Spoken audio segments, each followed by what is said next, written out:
Hi, this is Dr. Bob Dannenhoffer. I'm the Public Health Officer for Douglas County. It's March the 19th, and it's getting to be springtime. And so this is our last Facebook Live of the winter. That is a pretty darn good feeling. Daylight savings time is here, and it's still bright light out. You'll remember when we did these over the winter time, I would be going home in the pitch dark. So I think this is great that things are getting better. Case rates are falling, and we'll talk about that a little bit more today. And there's plenty of vaccine around, so there's lots of reasons to be optimistic, although there's still some dark clouds on the horizon. I think things are going great. Again, as we always do, we'll start at the top, move down to our local situation. We'll then go to the questions that we have on Facebook questions at douglaspublichealthnetwork.org. So Facebook questions at douglaspublichealthnetwork.org. You can write as long a question as you want. We'll have all day to review it, and we'll go through that. If you want to put things in the chat section, we'll do it. We do have to excerpt those, so sometimes I don't catch exactly what the question is about, but we'll do the best we can. So in the world, we're at 122 million cases and 2.7 million deaths. I am sad to say we are clearly in another upswing. So we had an upswing in the beginning, another one over the summer, another long one that started in November and ended kind of in February. But from the world point of view, it's really going up again. So I was hoping over the last week when I saw little increases, those would just be transient increases. But indeed, that is not the case.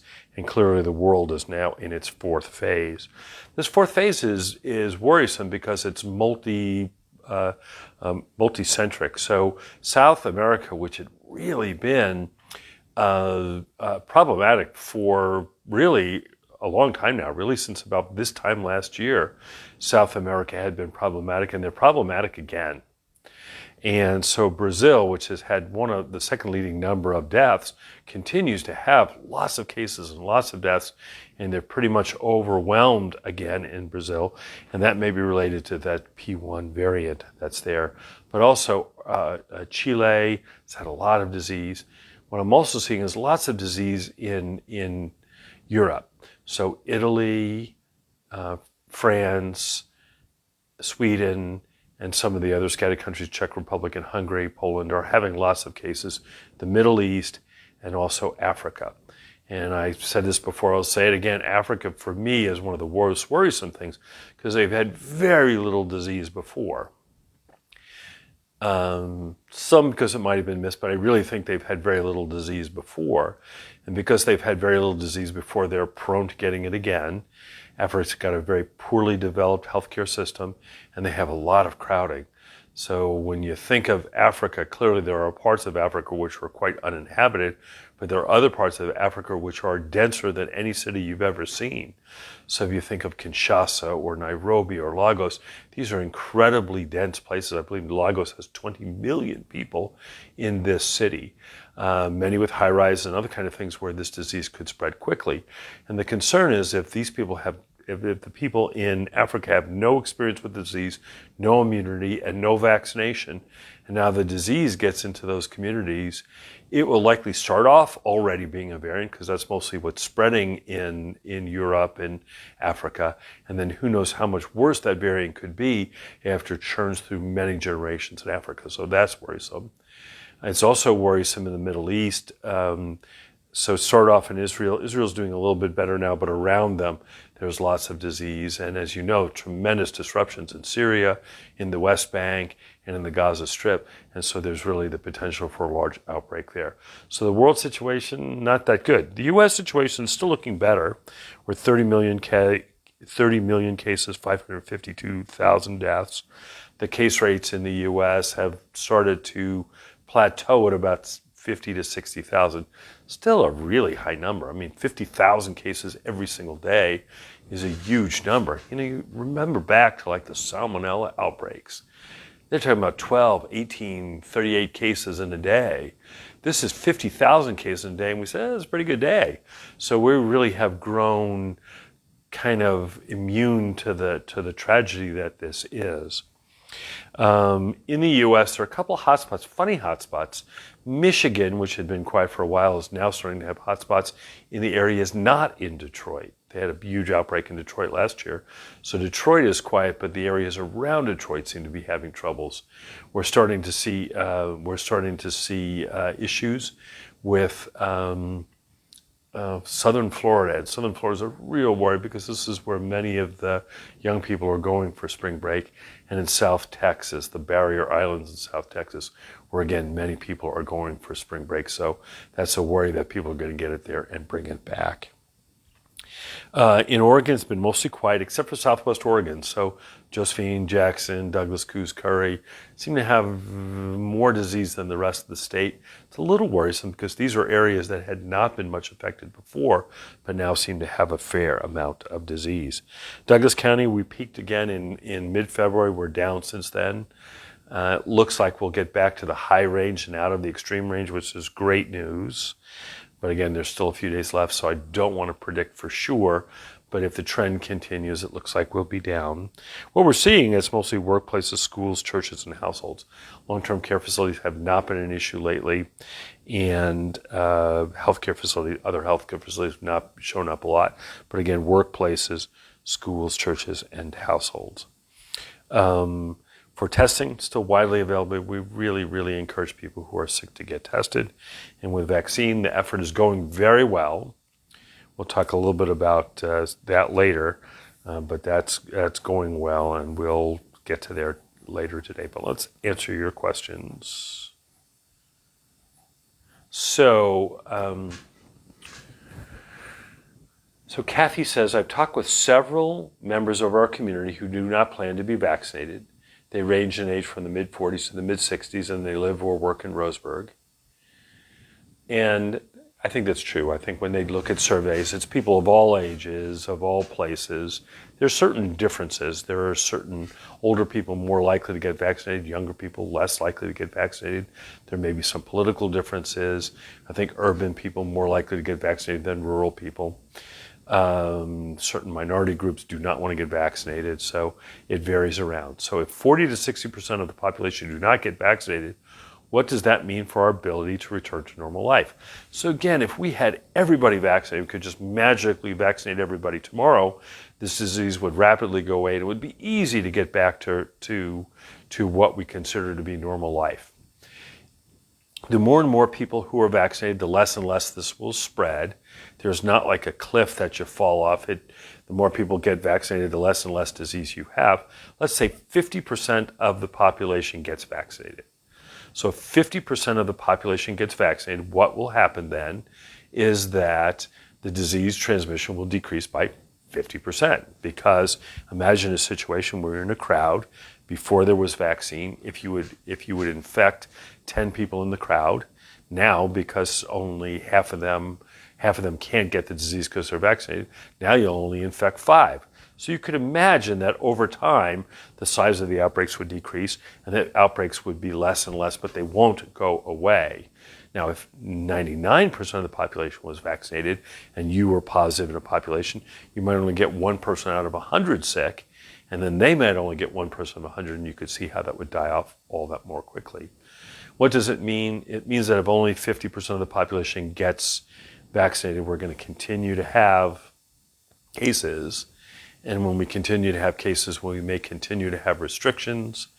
And while we continue to have cases, it means that our friends and neighbors will get sick with this. And it means those people who got the vaccine and either vaccine wears off or didn't work for them are going to be prone to getting sick again. So with only 40 to 60% of the population getting vaccinated, it means that our ability to return to sort of a normal life is going to be less and later. The other worry is that some of these variants may then be able to take hold. And if the variants take hold and they're much more contagious, we might still then have lots of disease spread. So the real goal is to get as many people vaccinated as soon as possible so there's not a lot of disease spreading in the community. So Diana says, I felt unwell for several days, beginning 3 days after receiving my first dose of Moderna. My provider said it was a likely response to the vaccine. Does a reaction like this indicate I had COVID before? No, it doesn't. People both who have had the vaccine and not had the vaccine have all kinds of minor things. You certainly might have had this before. It would be hard to know now, because if you did an antibody test now, it would be positive because you got the vaccine. So it's possible. Interesting stuff. There are just anecdotal stories about people who are long haulers and felt really crummy for a long time. When they got the vaccine, they felt much better. So we don't know what that's about, but they're just anecdotal reports. So Bruce said, the CDC just relaxed the social distancing guidelines for schools. Is there any science behind the changes or the original guidelines? So the original guidelines, which I had something to do with, were that we did 6 feet. The CDC also picked 6 feet to be distant. The reason we knew that is we knew that most of this disease is transferred by droplets. We know that droplets fall off over time. The smaller ones go further, the bigger ones drop off quicker. But that at 6 feet, you have about 90% drop off of droplets. And so while it would be safer to be 600 feet apart, it would not make much sense for guidelines to be 600 feet apart. So you had to pick what you thought was safe and not safe, and they picked 6 feet. So had to pick 6 feet. Was that logical? I don't know if that was logical or not, but that's what they picked, because they didn't know for sure. So what's happened since then is that several states have allowed schools to pick either 3 feet or 6 feet. Massachusetts will let them do that. And it turned out that the schools that picked 3 feet, the schools that picked 6 feet, did about the same. And so the recommendation now that students, especially K-8 students, could be 3 feet apart. We're still recommending that adults be 6 feet apart, and that teens, when there's a lot of disease circulating, like in most of the country, that they also be 6 feet apart. So I think there is some science behind this. Now, it's hard to do a double-blind control study, but I believe the studies that they did in Massachusetts were reasonable. One school chose 3 feet, one school chose 6 feet. They didn't seem to be any real differences between the schools otherwise. It's not like all the poor schools chose one and the rich schools chose the other or something like that. So I think it was reasonably done. And I think that's, again, not surprising. I think if people are wearing masks, sitting in their seats 3 feet, is probably going to be okay. So Debbie says, I'm wondering if 224 is the number we have to be under to drop back to the high range. What do we have to be under to drop to the moderate? So it's 224 to drop to the high range. We'd have to be under 112 to drop to the moderate. I think we're already past that, so I don't think we'll get there. Last I saw, we were in the 150s. And in the 150s, you weren't going to get there. So it looks like next Monday, when they release the data, we'll be in the high range, and that goes into effect next Friday. What a great thing. So Teresa says, when's our next event and who will be eligible? So let me talk about vaccine eligibility. The governor reported today that counties who think they've gotten mostly through the previous groups can move to open others. We think we've gotten mostly through the previous groups. And how do we know that? Well, one is we look at the numbers of vaccines reported. The OHA had 28,000, but we know from talking to our friends at the VA in Cow Creek that they've done another 12,000, so about 40,000 doses for the 112,000 people in Douglas County. That's almost exactly the rate in the rest of the state. Second thing is Lower Umpqua Hospital had an event for seniors. They had enough for 400 people, only 225 came. We had an event for seniors last Saturday. We had enough vaccine for 700. We had like 685 sign up. So we were very close, but there were still open sign-ups on 3 days after we opened it up, suggesting that there probably wasn't a tremendous amount of unmet demand. And so without the tremendous amount of unmet demand on Monday, we will be switching to Group 6. Group 6 includes those 45 to 64, those with underlying conditions, and then a bunch of other groups in there, congregate settings, homeless people, and others. At this point, it's almost more complicated to look at the group and see if you fit in Group 6 or Group 7. We also asked that we would be able to do Group 7 if it was convenient. So one of the things that happened at this last week, which was just maddening, is that 65-year-old came in and their 64-year-old spouse was in the car, but because it just said 65 and above, we told the 64-year-old, we can't do you now, maybe if we have vaccine at the end. Dang, we had vaccine. We could have just done both at the same time. And so we've asked to open it up to 6 and then 7 if it promotes vaccination.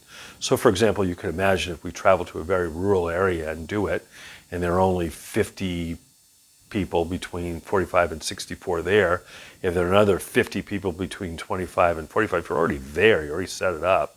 And so let's just do everyone. And I think we're probably going to get approval to do that. So our next event at the fairgrounds is going to be on April the 3rd. The other thing that we're doing is we put together a team called a Tiger Team.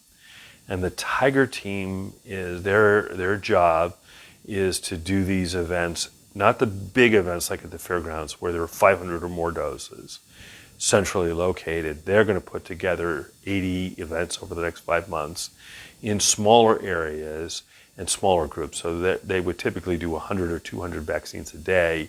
And we're thinking about distant fire stations, Tri-City or Glide or Elkton or something like that, where they could go and do 100 or 200 vaccines a day. We think they can also do, for example, businesses. So businesses, food packing plants and whatever are considered high priority, we could do those. And so that Tiger Team is being formed as we speak. The good news also is that we're expected to get a lot more vaccines starting in April. And so when we get a lot more vaccine, especially more J&J, it will really lead itself to those events. So again, our goal is to really get everybody vaccinated. Our latest time frame is going to be Labor Day. We really think we could get this done by the 4th of July. And if we really, and if everything breaks perfectly, which it usually doesn't, but if everything breaks perfectly, we could even have everybody done by Memorial Day. So we're really, really working hard.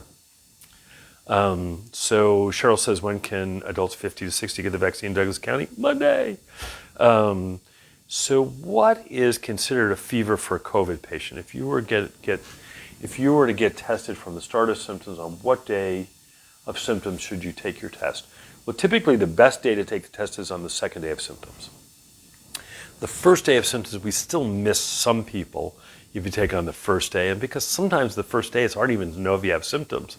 I mean, we all probably get like 10 minutes of runny nose during the day or 5 minutes of nausea, maybe one loose stool. It's hard to know if that's the real beginning of disease or that's just you ate something. So usually the second day is the best day to get tested. Again, for fever, we consider a temperature of 100.4, although I will tell you fever is the worst way to find COVID people. So when they were bringing people back from Europe and bringing people back from China early on, they did temperature screening. And the temperature screening found a lot of people with fever. Almost none of them had COVID. Almost all the people who turned out to have COVID didn't have fever. So it turns out that temperature screening was about the worst thing you could do. And so we are not big on temperature screening as a way to find it. So if you have one of the symptoms of COVID, you should stay home. You still have the symptoms the next day, you should get tested. So Vicky says, are the number of new cases low enough to move us to high? Well, we're not done with the period. The period ends on Saturday night. So it's still possible we could have 50 cases tomorrow. I don't think so. But if we did, we would then stay in the extreme range. I think if we're averaging, as we are, 10 or 11 cases a day, we'll be well under the 224, and we can do that. So Robin says, does the vaccine have to be given in the arm? Could it be given in the thigh? Yes. There are exclusions. You could give it actually in any of the acceptable muscular sites. I mean, there are some people who don't have arms, or we had one guy this weekend who just had surgery on his shoulders and didn't want to have the vaccine in the shoulders. I could see that. So yes, you can do it otherwise. Do we do a drive-through for testing today? We did. I don't know how many we did, but we did that. We're probably going to wind up getting rid of that. It's way down. We're doing less than 10 at a time, and it takes a lot of time and effort to put that together. And there's plenty of other places to get vaccinated. And most of the people there are plenty of other places to get tested. And most of the people who are testing are not sick. They're just for pre-op tests. So we believe over the next month or so, we're going to really dedicate our time to really get vaccine done. We can't do both testing and vaccine and get everybody done by Memorial Day. It would be so great for me to join you and say, well, it's Memorial Day, day after Memorial Day. We've got everybody vaccinated. We have had 2 cases in the last 2 weeks. We're pretty much done with this. How about if we go to once a week? Boy, that would make me happy. And so really the best way to do that is to get the vaccines going. And so we have really an all-out effort to do that.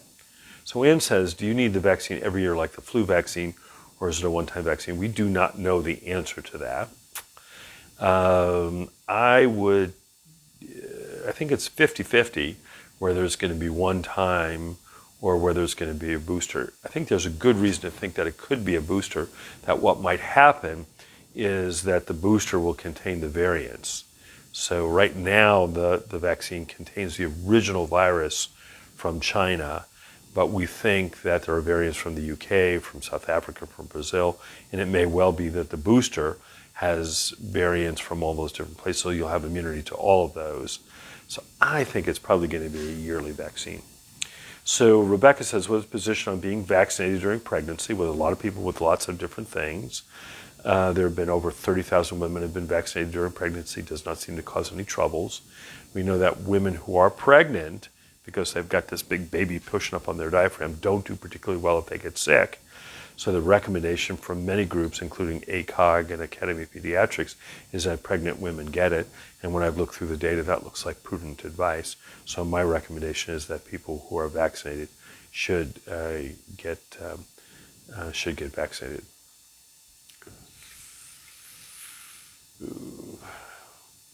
So Carol says, we have a 95-year-old family member who wants to go to Las Vegas and Tahoe in April.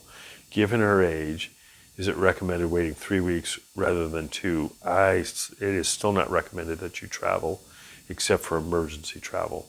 So until that changes, there's still so much disease out there, including breakthrough cases and whatever. Unless this is absolutely critical, we would not recommend that a 95-year-old or anybody travel. Now, it is safest if you've been vaccinated, everybody you're traveling with has been vaccinated, and you still limit your exposures. But I don't think travel to a place like Las Vegas or Tahoe is safe at the current time.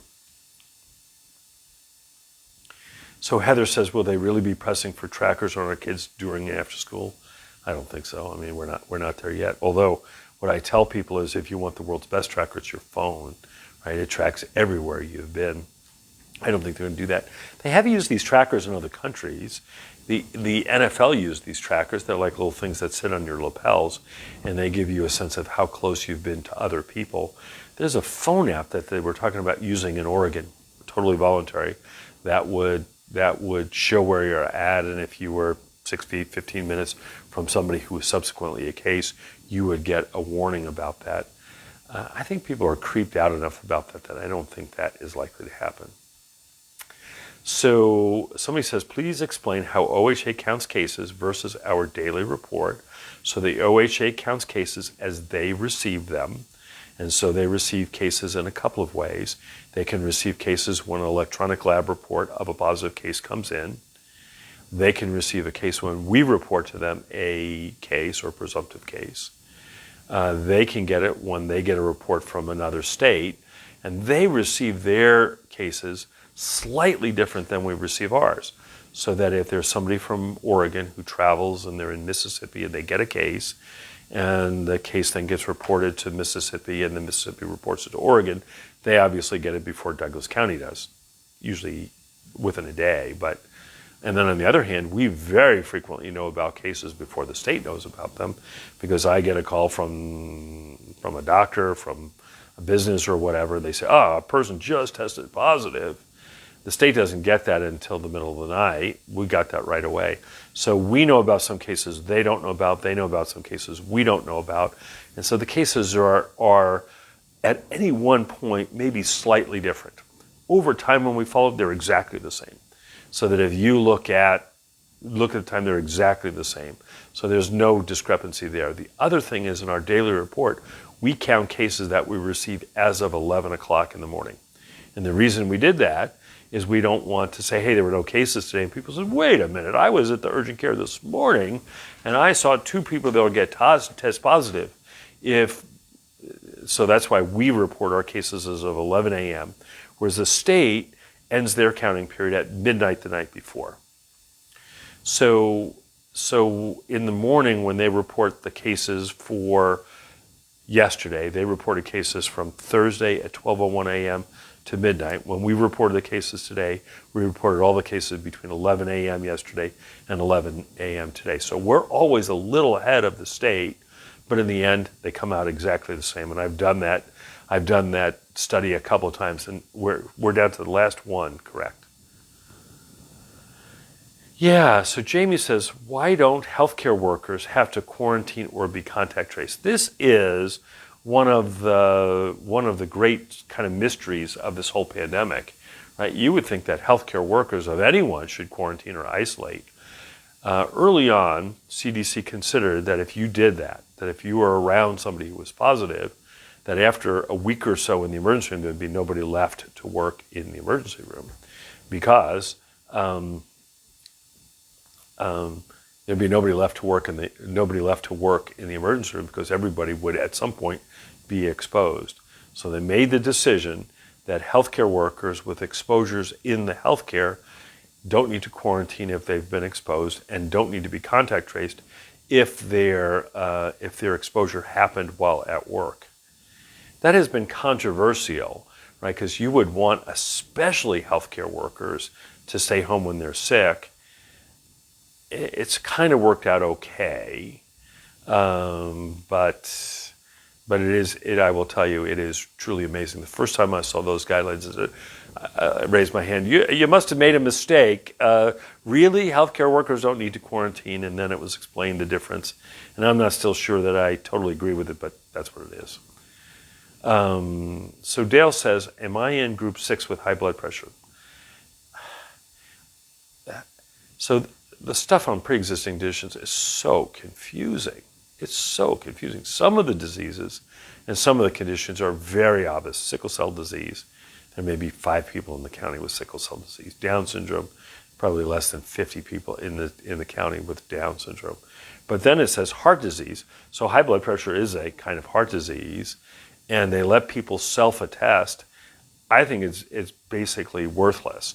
So I think if you're 45 to 65, we've all got something. If you're 45 to 65, on Monday we're going to open up for people 45 to 65.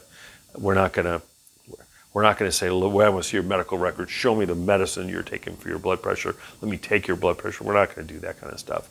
We just want people to get vaccinated, and doing that kind of thing and sending people out because their blood pressure isn't high enough that day to call them as having high blood pressure seems to be the most ridiculous exercise. So starting Monday, we're going to do people 45 to 65 with underlying conditions, but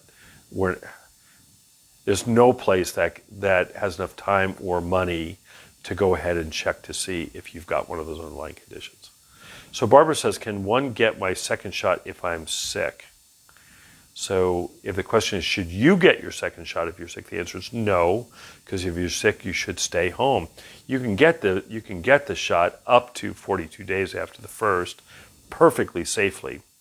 So don't worry about it. Wait until, if you're sick for a second day, you should get tested. If you little sickness and get better, you should wait until you're better. So please tell us what should be the maximum amount of time between the first dose and the second dose of the Moderna vaccine. So the minimum time is 28 days. There's an exception that if you're 4 days early, you can have an occasional exception for 24 days. But really 28 days to 42 days is the optimal time. There is no maximum time. So if you, for example, get your first and then for some reason can't get your second, and it's now 6 months later, even a year later, you can go ahead and do it. There's, in all vaccines, and as I said, I've done 1 million, really truly 1 million in my practice. There's no maximum time for any other vaccines, and there's no reason to think there should be a maximum time here. The reason they come up with the 21 days for the Pfizer and the 28 days for the Moderna is just that's how they were studied. Well, all vaccines are studied in kind of that steady way, but for all the other vaccines, they don't give a maximum time. So the story is you should try and get it at the 28 days. You should try hard to get it in the first 42 days, but if not, you should get it whenever you can. So Veronica says there are people 65, 75 or over that's still waiting on the vaccine. I'm not sure. And so I was actually asked this question today by the people at the state. And so when we find people who are 65 or 70 and they still don't have vaccine, it's surprising because almost all the clinics are doing this. Now, in the past, there hadn't been a lot of vaccine, but there is. There are 15 pharmacies in town that have vaccine. They've been telling me that they've had a hard time filling. In fact, one of the pharmacies said, "Don't send us any vaccine next week because we don't have enough people even to give what we have." So if there are people 65 or 70 that are waiting on vaccine, I'd wait till Monday. But call the hotline, because the hotline has all the different places you can get vaccine. And it would be surprising that they would do that, because they could have signed up last week. They could have called and signed up last week. They could have gone to Lower Umpqua Hospital, and there were open spaces. So if there are people 65, 75, whatever, who still need vaccine, we should get them the vaccine, because we have plenty of vaccine. And starting next week, we're going to have lots of vaccine, we hope. So Patty says, will they mix the regular flu shot with the COVID variant in the fall? I don't know. They tend not to like to mix vaccines, but certainly would make sense, wouldn't it? I've always thought that in pediatrics, it's just maddening that we have all of these different vaccines that we do. Just have the baby shot. Just put them all together. Just do the baby shot, so you only have to stick the kid once rather than all of this juggling around. And so I don't get what their reluctance is to do that. But if they do it like they normally do it, they'll be separate. So Kat says, where can we send observations, suggestions for increasing vax participation? The chat section is perfect, or to Facebook questions at douglaspublichealthnetwork.org. So are there any risks for an alcoholic with heart problems from getting the vaccine, Evelyn asks. Well, people who are alcoholics have all kinds of problems. They tend to have liver problems. They can have heart problems. There are no specific recommendations for not getting the vaccine, so I would encourage them to get the vaccine. So Linda says, when will we have the J&J vaccine? We just got a one-time small amount of J&J vaccine for select populations. And so we gave a little bit at the event last weekend, and we have a couple of other groups. So for example, people who are homebound, for whom getting the second dose is going to be really hard. So we're working with one of the ambulance companies to get it for homebound people and people in adult foster homes. It's also going to go to people in the jail. So Brandy says, how are we vaccinating homebound community members? So when we have truly homebound community members, we are working with Umpqua Valley Ambulance to deliver them. So truly homebound people should be known by DHS, and we're working with DHS to find that. There might be some homebound people that DHS doesn't know about, and then we can work on getting the vaccine. But we think we've got all of the homebound people. So Zay asks, what's our opinion of the Jansen vaccine? And this is confusing because the Jansen company, Jansen, makes the vaccine for Johnson & Johnson. So it's a little confusing with all those J's. I think it's a great vaccine. It's a different kind of vaccine from the Moderna and the Pfizer. The Moderna and the Pfizer vaccines are mRNA vaccines. The Janssen vaccine, or the J&J vaccine, is a weakened human adenoviral vaccine. They all work great. They were tested at different times and in different ways, but I think they all did well. So, I'll always have to wind up with a baseball analogy. This was Babe Ruth and Willie Mays. They both have phenomenal batting averages and phenomenal things. Is one better than the other? I don't know. They played at different times. They give different competition or whatever. And that's what I look about with the Janssen and the Moderna and the Pfizer. So Babe Ruth is the Pfizer vaccine and Willie Mays is the Janssen vaccine. They're all great.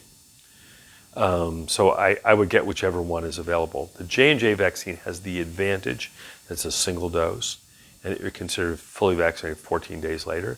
The Pfizer and the Moderna have the advantage that they may have slightly higher efficacy, and I just say maybe, but for those you have to have 2 doses and you're not considered fully vaccinated until 14 days after the second dose. So what's the opinion of the Moderna? That's the one I got. Misty says, I'm a little scared. I always say that with new things like this, if you're not a little apprehensive, you're not thinking about it. But on the other hand, I think when I look at the risks and the benefits, oh my goodness, it's so overwhelmingly in favor of getting the vaccine that I would, if you have the opportunity to get the vaccine, either the Moderna, the Pfizer, or the J&J, please get it.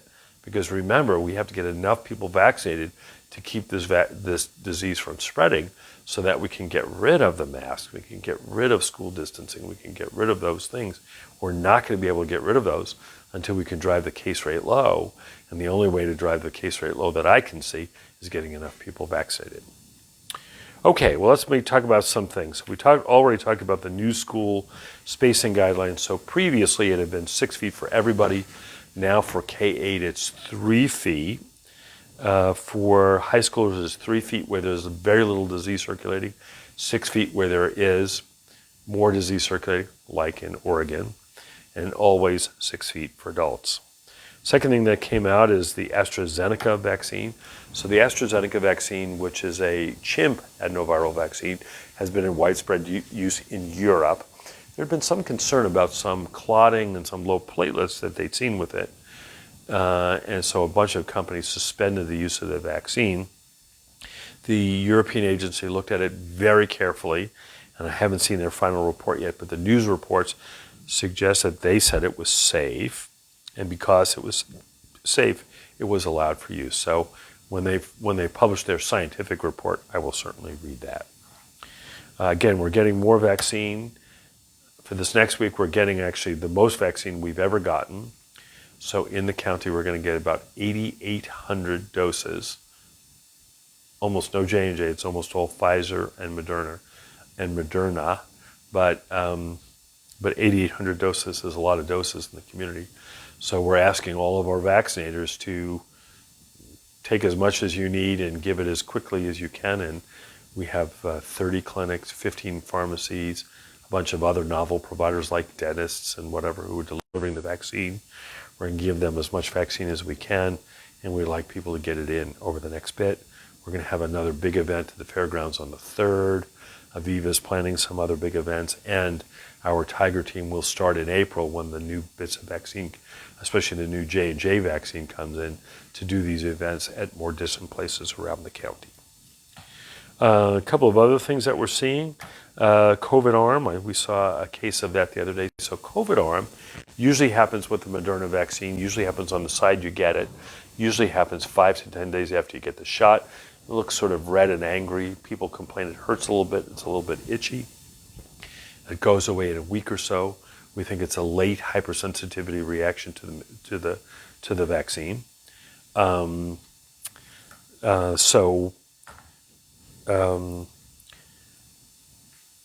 a late hypersensitivity reaction can be treated with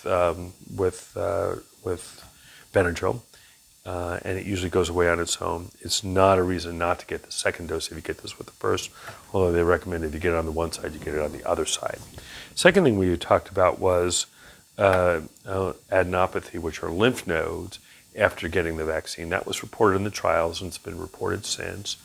Now remember, the lymph nodes in your body take care of a certain part of your body. The lymph nodes under your arm take care of both your breast and your arm. So when you get the vaccine in the arm, you can get lymph nodes under the arm, which is worried some people that have breast cancer, because that can be a sign of breast cancer too. So if you do have the vaccine in that arm and then wind up with lymph nodes, be sure you tell the doctor about that. So Kat says, there are a lot of people waiting. They're waiting politely. Well, they should call again. Again, if they have transportation issues, we can do it. And Kat says, by Friday, internet was the only way to sign up. That is clearly not true, because we were taking phone calls. I was taking phone calls Friday afternoon, and there were 12 slots open Friday when we closed. So maybe this was right or wrong, but clearly there were 12 slots open when I looked at this last Friday night. We worked all night to get those things in, so there clearly were some open. Now again, we're going to be open up on April the 3rd, so we'll see.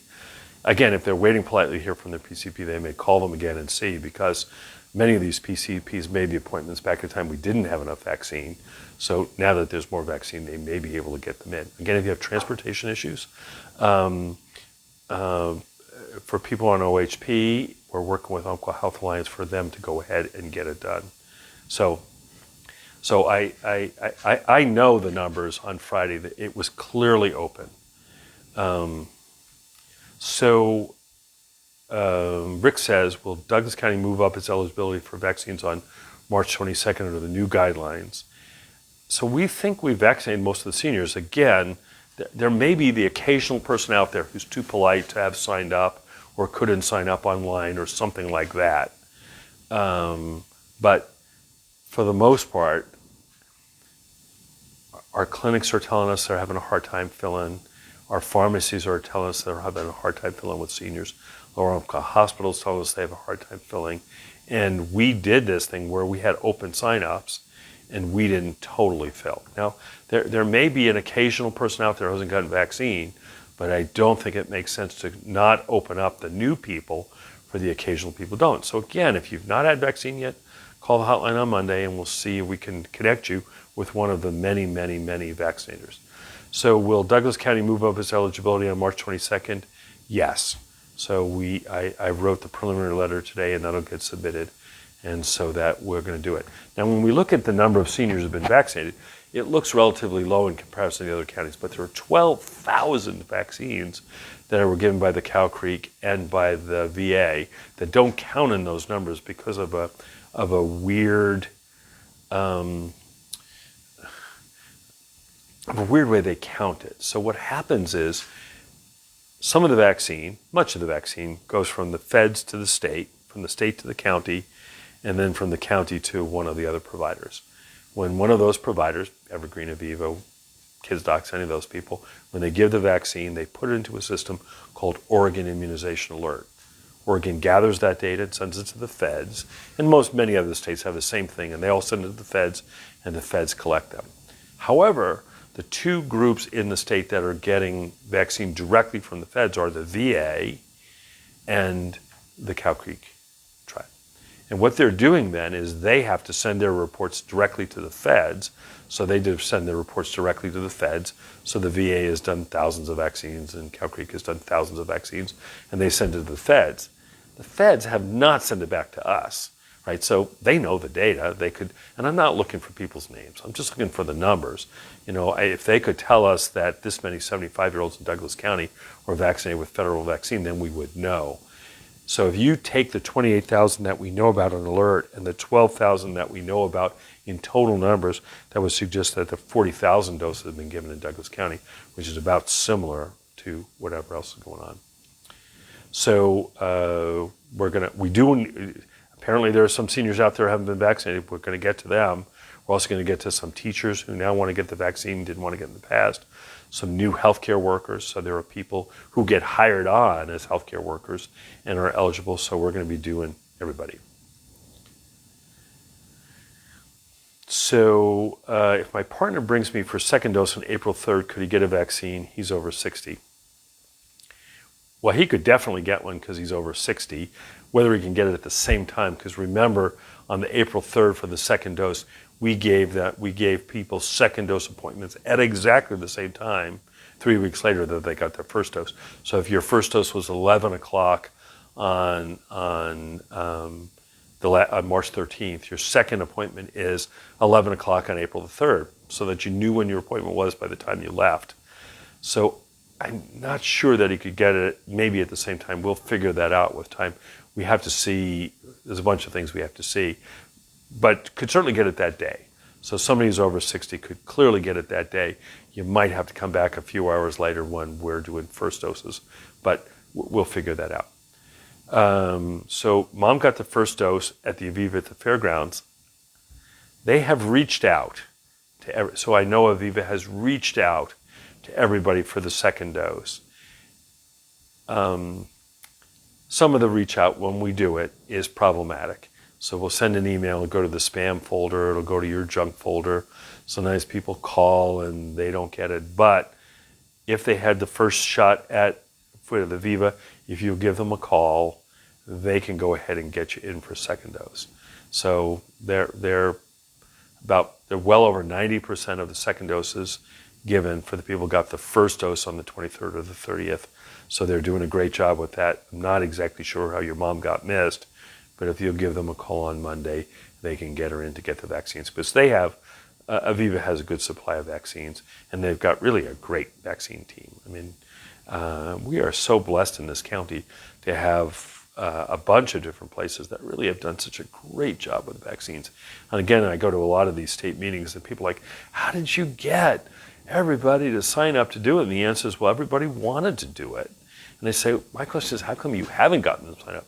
Well, we haven't really reached out to them yet. So we've done it. So again, Nancy, if your mom didn't get on, not exactly sure what the issue is there, but if you call Aviva, when you call Aviva, they'll go ahead and do it. I mean, it's amazing when we do these things and we do phone numbers, they sometimes go wrong. So this was one of the most amazing things on the weekend.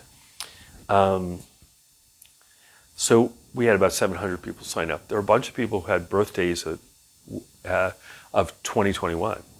It's like, ooh, I think you probably missed that. It probably was 1954 or something, and it's probably 1954, and you were just writing 2021 because that's what you're used to writing. Some people wrote 2050. There were a bunch of people who got their ages wrong. It was a little surprising because we knew what their birth date was, and there was another place where they wrote down their age, and the age and the birth date didn't match. And so one guy said, well, by your birth date, you're 66, and you wrote down 64. He said, I think I am 64. And his wife said, no, you're 66. So it is weird when we ask enough people these things. We get sometimes wrong answers. Sometimes we copy it wrong. Some people calculate it wrong. So again, if you haven't heard, give them a call. So Cheryl says, I'm 64. When and where can I get mine? I live in Roseburg. So again, on Monday, we think that people 45 to 64 will be eligible. So where would you get your vaccine? You could get your vaccine where your doctor is. So about 30 clinics in town, including, and I'm not purposely leaving anybody out here, but Umpqua Health Newton Creek, Aviva, South River, Evergreen, Dr. Todd, Dr. Jaworski, 15 different pharmacies in town, including, and I may leave somebody out, but Sutherland Drug, Bi-Mart Sutherland, Costco, Bi-Mart Roseburg, Walmart, Walgreens, Fred Meyer, and then as we go south, Gordon Drug, and Bi-Mart in Winston. So I'm sure I left one out. All of those places have vaccine, and they can get it for you. So you can go to your doctor, you can go to one of the pharmacies, you could go to our big event on the 3rd. So any of those places are where you could get vaccine, and we're really encouraging people to get vaccine. All right. Well, a couple of other things. So one again is this Tiger Team concept. We think we're the first in the state to get this going, and again, it should be up within the next 2 weeks when these new vaccines occur. And basically, it's going to be to deliver vaccine to some of the more rural areas, some of the smaller areas around the area, especially businesses, fire stations, and seasonal workers.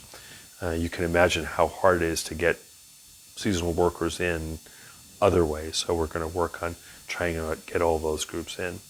And so again, on Monday, we're going to be opening the 45 to 64, all pregnant people of any age. And we're going to allow that if for convenience, it makes sense to vaccinate even people who are younger. For example, if I had a bunch of these this weekend, where a 30-year-old was driving their 65-year-old parent in, we're asking for forbearance so that you could give it to both, rather than having the 65-year-old come in now, the 65-year-old come in again, the 30-year-old come in the week after, the 30-year-old come in. So rather than having 4 visits, to cut it down to 2. Even 2 visits is a lot. 4 visits seems to be unnecessary. So we're going to try over this next month to do it, because remember, our goal is to get vaccine, at least the first dose of vaccine, in everybody's arm who wants it by certainly Labor Day. I totally think it's going to be 4th of July, and I'm hoping it's going to be Memorial Day. Now, at some point, we're going to probably also do teens, so that'll take a little longer, but I'm not talking about teens. I'm talking about people 18 and above, vaccine, at least 1 dose of vaccine for everybody who wants it by somewhere between Memorial Day and the 4th of July. And that's going to take a bunch of people. So our Tiger teams are going to be relying on community volunteers to sign up friends and neighbors, maybe to help direct traffic. those kinds of things, so we can get a lot of vaccines in a lot of arms.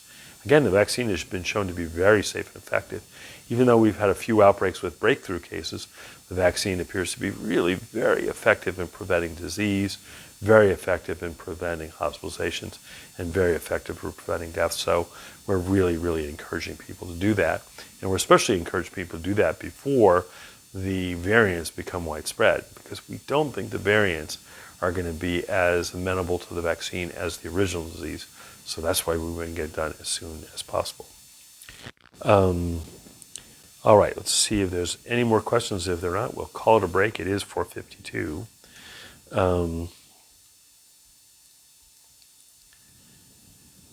All right, so one of the other ones is about other vaccines that are coming up. So there are several other vaccines that could get approval in the U.S. One is the Novavax vaccine. Novavax is a vaccine that is made with a protein. So what you do is you grow the protein, you figure out how to do it, you teach yeast how to grow it, and then the yeast make a lot of the protein. You then take the protein, purify it, add what's called an adjuvant, something that helps your body respond to it better, and use that as a vaccine. The Novavax stuff looks great. That's a very traditional way of making vaccine. For example, that's the way we make the hepatitis B vaccine. You grow up the hepatitis B surface antigen, and then you purify that, inject it in people, and they make a nice response to it. So the Novavax vaccine might get approved in the next few months. Once you have 3 really effective vaccines, adding a 4th may add more confusion than help, because we're expecting to get a lot of J&J vaccine over the next 2 months. So what happened was the J&J vaccine was a good vaccine because once made, it's relatively easy to reproduce. The other advantage is that other companies can make these vaccines. And so the mRNA technology is a relatively new technology. The inactivated viral vector is something that other companies could make. So what happened is Merck, whose own vaccine didn't work very well, so they stopped making vaccine. And Merck, which is one of the big vaccine makers, was sitting on the sidelines. Somehow they got J&J and Merck to work together and both make the same vaccine, which is a little unusual for competing companies to do, but they did that, and it looks like we're going to get a lot more. Looks like we're going to get a lot more of the J&J vaccine, which is great because single vaccine, 1 dose, not a lot of side effects, so that's great. So Kathy says, can you define a breakthrough case? So a breakthrough case is somebody who gets sick after they're considered to be fully vaccinated. So that's 14 days after the second dose of Pfizer, 14 days after the second dose of Moderna, 14 days after the first dose of J&J. And so a breakthrough case happens. So why would breakthrough cases happen? They could happen, one, because you just happen to be the unlucky 5% of the people who get Moderna who didn't get a protection. So Moderna was great, 95% effective, but it still meant that 5% were ineffective, and you could still get it that way. Second reason you could have a breakthrough case would be as if your body, for some reason, lacked the ability to respond to the vaccine. So we have a case now where there's somebody who doesn't make good antibodies. They have a disease, they've known about it for a long time, they don't make good antibodies. And so if they're a breakthrough case, it could be not that the vaccine didn't work, it's that your body didn't make any antibodies. We do not think there was anybody with this disease, a rare disease, who was studied in the trials, so that would be another reason for a breakthrough case. And the third reason for a breakthrough case would be a variant for whom the vaccine is not 95% effective, but maybe only 50 or 60% effective, in which case half of the people who get exposed would get it. So we very carefully look at the breakthrough cases because we want to figure out which one it is. So Jean says, are the pharmacies aware that it's now open to 1B? This was confusing. Early on, some of the pharmacies asked to be able to have an easy way to go ahead and define who was eligible. They didn't want, at the front desk, having to try and figure out whether this person meets one of the 1A 3-4 exception. And so they said, could they just give it to people 65 and above? It's easy to know who's 65 and above. We'll just do that. So some of the pharmacies said they would do that. Then what happened, for example, with Fred Meyer, is that Fred Meyer has a really nice app on KrogerHealth.com, and Kroger Health actually runs you through all the exceptions and exceptions to exceptions, and so they can tell who's eligible in Oregon by running through the exceptions. And so they move to anybody who gets through the Kroger Health app could do it. The pharmacies are different in different ways. So for example, I spoke to the people at Walgreens. They were actually tasked by the feds not to open it up to seniors, but to open it up to educators. So it's all over the place, but for the most part, pharmacies are going to be open to anybody who's eligible. And again, we think it's going to be group 6, which is people 45 to 60, 45 and above, especially those with underlying conditions, and people who live in congregate care settings, work in food processing or packaging, and people who work in the courts. But again, you know, we've got enough vaccine coming that I don't want to spend a whole lot of time figuring out does your job exactly count or not. I just want to get vaccine into people's arms at this point so that we can get done. Again, really the reason to get done is because once we start getting enough people vaccinated, our case counts will decline, and as our case counts decline, then we will be able to open restaurants and bars more fully. We'll be able to have music on the half show. We might be able to have the fair. All those kind of great things that I want to do. And so, but the only way we can do that is we get the case counts down. The only way I know to get the case counts down are to everybody really use a lot of public health measures, which is pretty hard to do, or a lot of us get vaccinated. And that's why I'm encouraging people to get vaccinated. I'm encouraging people to still wear their masks. And I'm encouraging people to avoid travel. Travel's still been a bugaboo. We have still seen a lot of cases related to travel. So early on, there was a question about a 95-year-old wanting to travel. Again, that would be against the recommendations, and especially a place like Las Vegas, where people come from all around the world, would be especially worrisome. Okay, well, it's 4:58. No more questions. So we'll go for the day. A couple of things. One is continue. We still need to do the masking and the distancing. Please think about getting a vaccine. Again, if you're in the 65 and above group and haven't gotten a vaccine, people at our call center on Monday can help you get connected with a vaccine. If you're homebound, again, connect with DHS because they're working on all the homebound people and they have a way to get vaccine for all of the homebound people. But again, our goal is to get everybody vaccinated as soon as possible. If it's Labor Day, I'll be a little disappointed. If it's 4th of July, I'll be happy. And if it's Memorial Day, I will be thrilled. We've also had really some incredibly kind things said about the response. So I look on the Facebook stuff and stuff in the paper. People really had very nice things to say about our event on the 13th. That was really a mass effort. There were hundreds of people involved in getting that all done. And I thank everybody who helped us with that, and thank for people who were so grateful and noticed it. So that's all part of being safe and being kind. Again, Dr. Bob Dannenhoffer, Health Officer, Douglas County. We'll do this again on Tuesday. Now, next Friday is Spring Break Week. And during Spring Break Week, we are giving our technical people the day off. It's hard to believe. They've been doing it with us now for an entire year, twice a week for an entire year. You've looked at the same background and whatever. And so next Friday, we're going to actually record on Thursday and present on Friday.